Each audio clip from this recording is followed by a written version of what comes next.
Good morning. কেমন আছো তোমরা সবাই? আশা করছি ভালো আছো। আজ আমাদের ডেনভারটা ঘোরার দিন, তাই সকাল সকাল চলে এসেছি ব্রেকফাস্ট করতে। এখানে ব্রেকফাস্টে নর্মালি একই খাবারই থাকে, তবে আজকে এই হোটেলটাতে এক্সট্রা যেটা আছে সেটা হচ্ছে এই ডিম ভুর্জি আর আছে সসেজ, আর তার সাথে চা, কফি, জুস এইসব তো আছেই।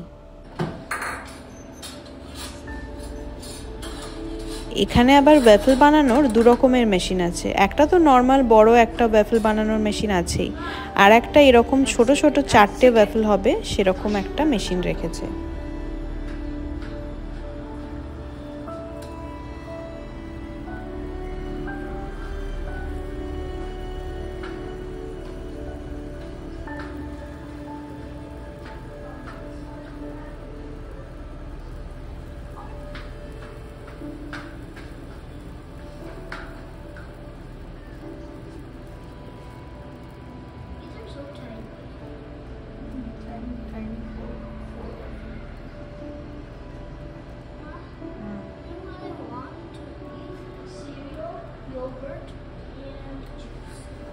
ওয়াফেল খাবি না?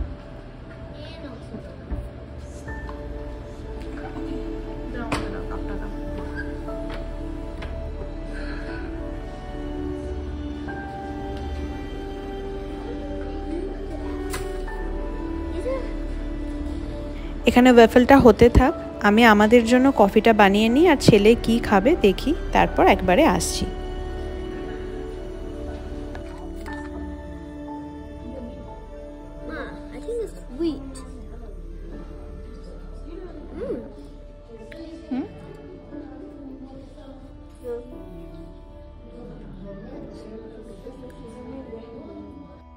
ব্রেকফাস্ট করে স্নান সেরে আমরা রেডি হয়ে গেছি। যেহেতু আজকে পাহাড়ের ওপরে উঠব, তাই হয়তো একটু ঠান্ডাটা লাগবে, তাই আমরা বেশ মোটা জ্যাকেটই পরে নিয়েছি।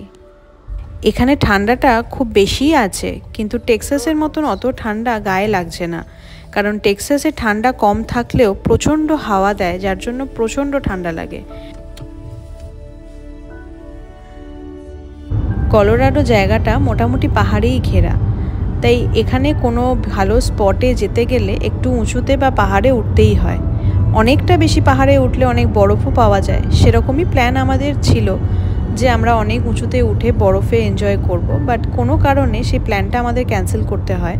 তো এখন আমরা যেটা করছি সেটা হচ্ছে নিজেদের গাড়ি করে যেটুকুনি যাওয়া যাবে, মানে যতটুকুনি উঁচুতে ওঠা যাবে ততটুকুনি উঠব, কারণ এখানে অনেক উঁচুতে পাহাড়গুলোতে উঠতে গেলে 4 হুইলস ড্রাইভ লাগে, আর তার সাথে লাগে একটু বড় গাড়ি যেগুলোর ক্লিয়ারেন্স একটু বেশি থাকে। কিন্তু ছোট সেডান গাড়িতে অনেক উঁচুতে উঠতে গেলে অনেক রকমের প্রবলেম হতে পারে, তাই বেশি উঁচুতে চাইলেও আমরা উঠতে পারবো না। তাই ইচ্ছা আছে একটু নিচু জায়গাগুলোতে ঘুরে দেখার।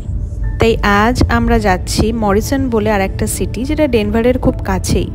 সেখানে 6,500 ফিট উপরে একটা অ্যাম্পি থিয়েটার আছে, সেটার নাম হচ্ছে red rocks park and amphi theatre. তো সেখানেই আজকে আমরা যাওয়ার প্ল্যান করেছি।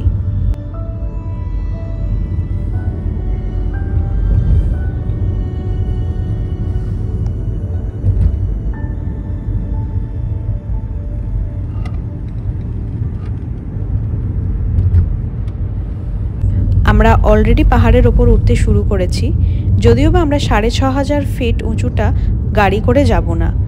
অনেকেই সেখানে গাড়ি নিয়ে যায়, গাড়ি নিয়ে যাওয়ার ব্যবস্থাও আছে, পার্কিংয়েরও ব্যবস্থা আছে, কিন্তু আমাদের ইচ্ছে আছে গাড়িটা আরেকটা একটু নিচু জায়গায় রেখে হেঁটে ওঠা। কিছুটা পোর্শন ওরা হাইকিংয়ের জন্য রেখেছে, মানে হাইকিং করার সময় পাশ দিয়ে গাড়ি গেলে যাতে প্রবলেম না হয় সেই ব্যবস্থা আছে। তো 1.5 মাইল আমাদের হাইক করতে হবে, মানে যাওয়ার সময় 1.5 মাইল আর আসার সময় 1.5 মাইল, টোটাল 3 মাইল আমাদের হাইকিং করতে হবে। যদি দেখি ছেলের প্রবলেম হচ্ছে, ও হাঁটতে পারছে না, তাহলে হয়তো আমরা ব্যাক করব।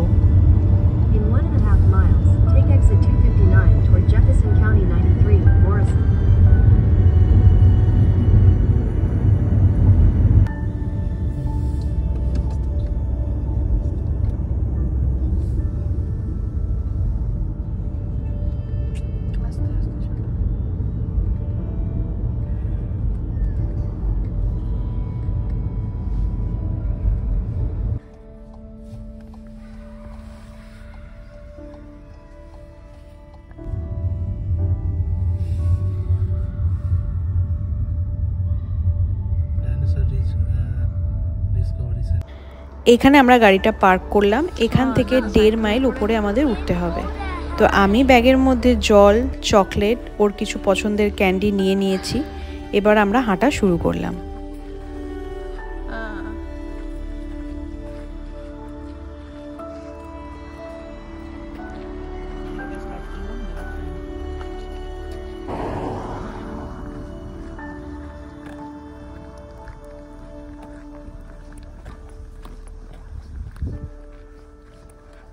এই যে হোয়াইট সলিড লাইনটা আছে বাঁদিকে, এটা দিয়ে সাইকেলও যাবে, মানে ডান দিকটা দিয়ে সাইকেলও যাবে আর হেঁটেও ওঠা যাবে, আর বাঁদিকের পোর্শনটা দিয়ে গাড়ি যাবে।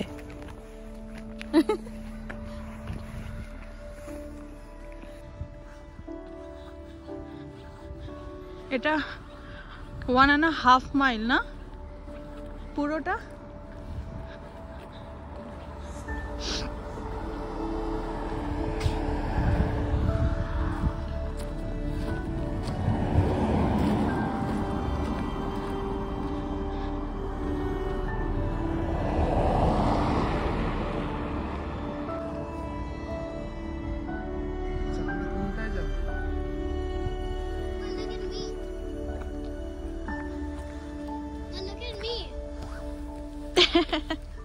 এসো, আস্তে আস্তে দেখে। তোমরা এদিকে একটু দাঁড়াও দেখি। বাবি পাপার কাছে যা।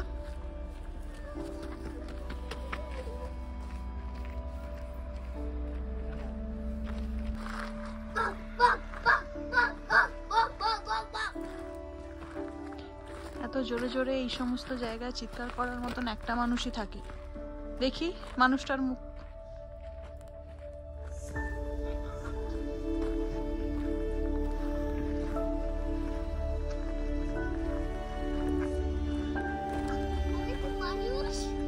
তুই কি মানুষ না? কিডরা মানুষ হয় না?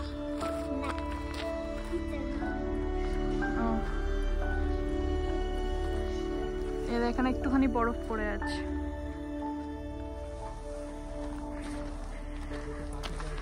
হ্যাঁ, আমার হাতটা ধর, পড়ে যাবি। হ্যাঁ, টায়ার্ড হয়ে গেলি? ওই দৌড়চ্ছে কি গো?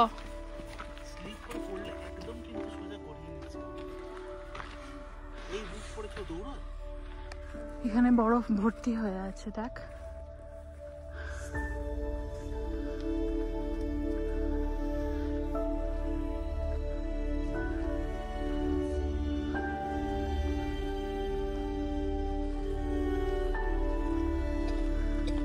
সামনে অনেকগুলো সিঁড়ি আছে কিন্তু।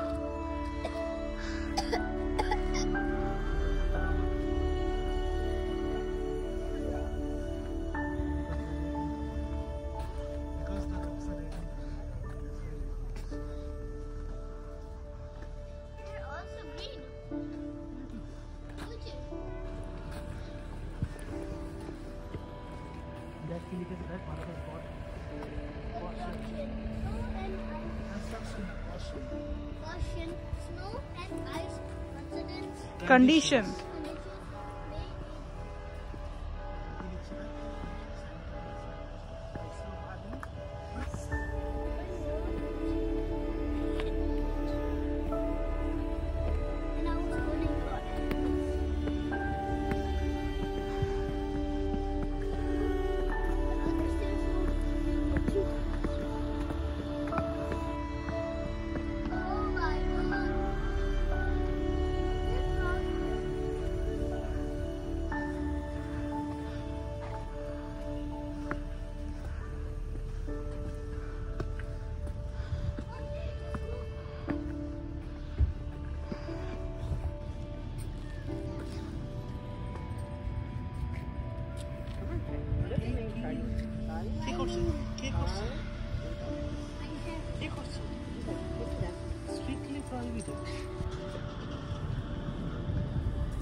এখানে অনেক ছোট ছোট স্টল আছে, গিফট সেন্টার আছে, বাট সেগুলো সব বন্ধ আজকে মানে পুরো শীতকালটাই বোধহয় বন্ধ থাকবে, আবার গরমের সময় এটা ওপেন হবে। এখানে অনেক খাবার দাবারের দোকান ছিল, বাট সেগুলোও বন্ধ হয়ে গেছে। প্রচণ্ড বরফ জমে যায়, বাট এখনও পর্যন্ত জমেনি, বাট একটা টাইমে এখানে ভীষণ বরফ জমে যায়, যার জন্য এই অবস্থা। আর এই হচ্ছে অ্যাম্পি থিয়েটারের লুক, যেখানে অনেক বড় বড় সিঙ্গাররা গান করতে আসে, তারা কনসার্ট করে এরকম ওপেন একটা প্লেসে, পাহাড়ের মধ্যিখানে। আর ওই যে দূরে যেটা দেখা যাচ্ছে ওটা হচ্ছে স্টেজ। আর এই লম্বা লম্বা সিঁড়িগুলো ব্যালকনির মতন বসার জায়গা, আর নিচে ওইখানে হয় কনসার্ট। এই কনসার্টগুলো মেনলি গরমের সময় হয়, কারণ এখানে গরমকাল বলতে খুব বেশি তো গরমটা পড়ে না, যেহেতু পাহাড়ের কোলে, তাই খুব সুন্দর ওয়েদার থাকে, আর সেই সময় এখানে ওরকম ধরনের প্রোগ্রামগুলো হয়।